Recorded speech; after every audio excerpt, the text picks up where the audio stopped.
Sejak pandemi kemarin, kita sering mendengar istilah learning loss atau menurunnya pengetahuan dan keterampilan siswa secara akademis. Artikel The Conversation sebelumnya telah membahas potensi pemulihan dari learning loss tersebut. Menariknya, beberapa sekolah serta siswa bisa pulih dari learning loss lebih cepat dibandingkan yang lain. Apa saja faktor-faktor yang mempercepat pemulihan tersebut? 1. Penyesuaian kurikulum. Literatur menunjukkan bahwa kurikulum di negara berkembang cenderung memiliki target pembelajaran yang ambisius. Indonesia contohnya, memiliki target kurikulum yang tidak saja banyak tetapi juga cenderung lebih tinggi dibandingkan target-target internasional. Di kurikulum 2013, menghitung penjumlahan bilangan hingga 99 merupakan kompetensi yang harus dikuasai oleh siswa kelas 1. Namun menurut Global Proficiency Framework Sustainable Development Goals atau GPF SDG, kemampuan ini seharusnya dikuasai oleh siswa kelas 2. GPF SDG menggambarkan tingkat kemahiran minimum membaca dan matematika di tingkat global yang diharapkan dikuasai siswa kelas 1 sampai kelas 9. Contoh lainnya menentukan hubungan antar unit pengukuran terstandarisasi. Misalnya kilogram, gram, meter, dan sentimeter adalah kompetensi yang harus dikuasai oleh siswa kelas 3 dalam kurikulum 2013. Tetapi ini diharapkan dikuasai oleh siswa kelas 6 di dalam GPF SDG.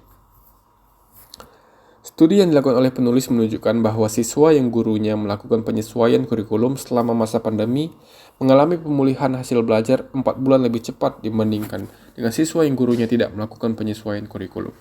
Penyesuaian kurikulum yang dilakukan guru umumnya berfokus pada kemampuan dasar literasi dan numerasi. Kemampuan dasar ini adalah prasyarat siswa untuk mempelajari pengetahuan dan keterampilan yang lebih kompleks di jenjang berikutnya.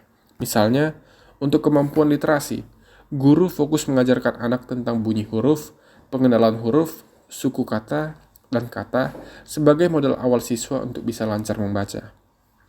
Adaptasi pembelajaran ini dilakukan oleh guru baik secara mandiri atau mengacu pada kurikulum darurat yaitu kurikulum 2013 yang disederhanakan yang sudah disediakan oleh pemerintah. Idealnya, target kurikulum memang ditentukan berdasarkan evaluasi terhadap perkembangan kognitif dan kemampuan belajar siswa, sehingga siswa bisa mendapatkan pengalaman belajar yang sesuai dengan kebutuhan mereka. 2. Melakukan adaptasi pembelajaran. Selain penyesuaian kurikulum, pembelajaran berdiferensiasi juga terbukti mempercepat pemulihan pembelajaran setara dengan 2 hingga 3 bulan. Pembelajaran berdiferensiasi memberikan kesempatan bagi guru untuk menyesuaikan pembelajaran sesuai dengan kemampuan siswa yang berbeda-beda berdasarkan asesmen diagnostik. Asesmen diagnostik adalah asesmen awal yang dilakukan guru untuk mengidentifikasi kompetensi, kekuatan, dan kelemahan peserta didik. Sebagai contoh, di salah satu sekolah yang kami observasi, guru mengelompokkan siswa berdasarkan kemampuan dasar literasinya.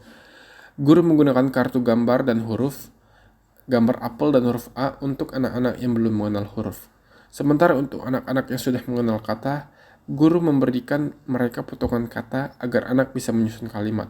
Terakhir, untuk anak-anak yang sudah mampu membaca, guru menggunakan buku cerita bergambar dan meminta anak untuk menjawab pertanyaan dari cerita tersebut.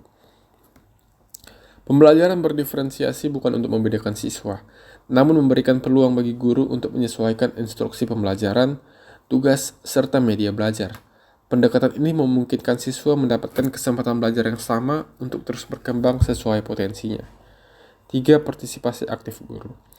Penulis juga menemukan bahwa guru yang berpartisipasi aktif dalam kegiatan pengembangan kompetensi selama pandemi memiliki siswa dengan pemulihan pembelajaran yang lebih cepat, setara 3 bulan, dibandingkan dengan guru yang tidak mengikuti kegiatan pengembangan kompetensi.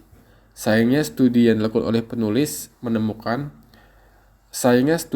yang dilakukan oleh penulis menemukan bahwa partisipasi guru di kegiatan kelompok kerja guru atau KKG, yaitu kelompok kegiatan profesional bagi guru SD atau MI yang masih berada dalam satu gugus atau kecamatan, cenderung menurun selama pandemi akibat pembatasan wilayah dan penutupan sekolah.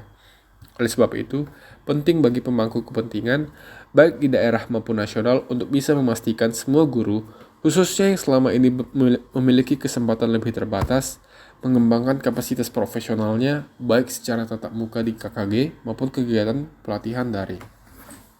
4. Dukungan pemangku kepentingan. Selain faktor guru, kepemimpinan kepala sekolah serta dukungan pemerintah menjadi faktor kunci pemulihan pembelajaran.